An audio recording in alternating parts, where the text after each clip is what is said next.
আজকে তোমাদের জন্য অ্যাফার্মেটিভ থেকে নেগেটিভের একটি গুরুত্বপূর্ণ সূত্র নিয়ে উপস্থিত হয়েছি। যদি ক্লাসটি উপভোগ করো তাহলে আমি আশা করছি যে এই সূত্রটি থেকে তোমরা একদম সলিউশন খুঁজে পেয়ে যাবে। এখন দেখো যে অ্যাফার্মেটিভ বাক্যে যখনই as soon as dot dot কমা থাকে তখন তোমরা কিভাবে এই ধরনের অ্যাফার্মেটিভ সেন্টেন্সকে নেগেটিভ তৈরি করবে। সেক্ষেত্রে দেখো নেগেটিভ করার সময় no sooner, do, does, had, dot dot কমার জায়গায় তোমাদের দেন বসাইতে হবে।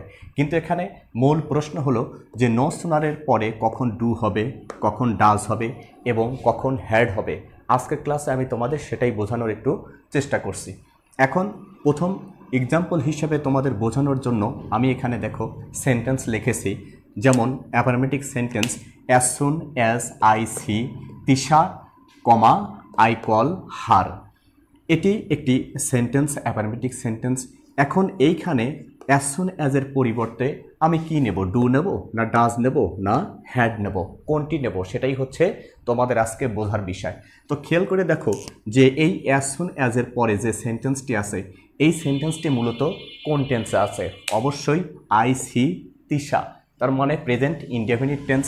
এবং এইখানে যে ভার্বটি আছে তার সাথে দেখো কোনো কিছুই যুক্ত নাই, এস বা পাস্ট ফর্ম নেই, সরাসরি মূল ভার্বের বেস ফর্ম আছে। তো যখনই অ্যাজ সুন অ্যাজের পরে এই সেন্টেন্সটিতে মূল ভার্বের বেস ফর্ম থাকবে তখনই আমাদের নেগেটিভ করার সময় লিখতে হবে কি?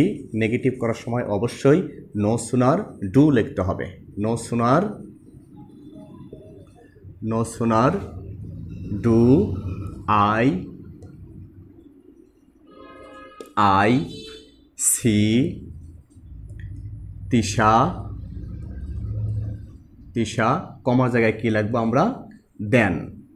এই যে কমা, এই কমার জায়গায় লিখতে হবে দেন। তারপরে কি? আই কল হার। তাহলে দেখো এখানে মনে রাখার বিষয়ই হচ্ছে যে যখনই তোমরা অ্যাজ সুন অ্যাজ যুক্ত সেন্টেন্সে মূল ভার্বের বেস ফর্ম পাবে, অর্থাৎ ভার্বটি বেস ফর্মে থাকবে, তখনই আমরা নেগেটিভ করার সময় নো সুনার ডু লিখবো এবং কমার জায়গায় কি হবে? দেন হবে। আর কোনো পরিবর্তনই এখানে হবে না। আমি তোমাদের বোঝানোর সুবিধার্থে দেখো নিচে আরও একটি অ্যাফার্মেটিভ সেন্টেন্স লিখেছি যে as soon as he enters the market, অর্থাৎ যেইমাত্র সে মার্কেটে প্রবেশ করে he will choose many things, সে অনেক কিছুই পছন্দ করবে।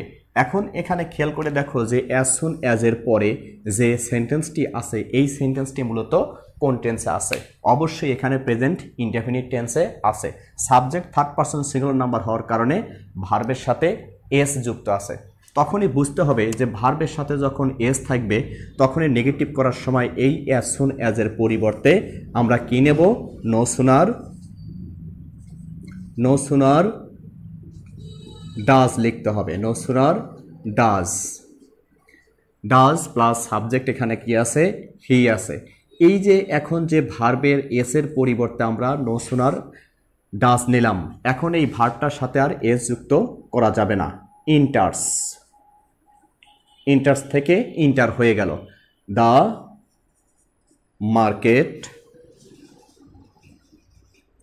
মার্কেট কমার জায়গায় আমরা কি নেব? Then he will choose many things. একদম সোজা, একটু খেয়াল করে দেখো। আমি আবারও বলছি, যখন ভার্বের একেবারে বেস ফর্ম থাকবে তখন নো সুনার ডু হবে এবং ভার্বের সাথে যখন এস হবে তখন নো সুনার ডাজ হবে।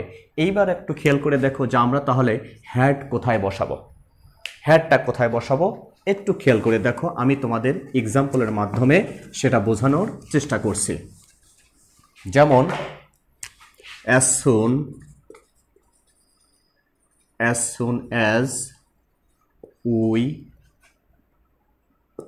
came here, comma, they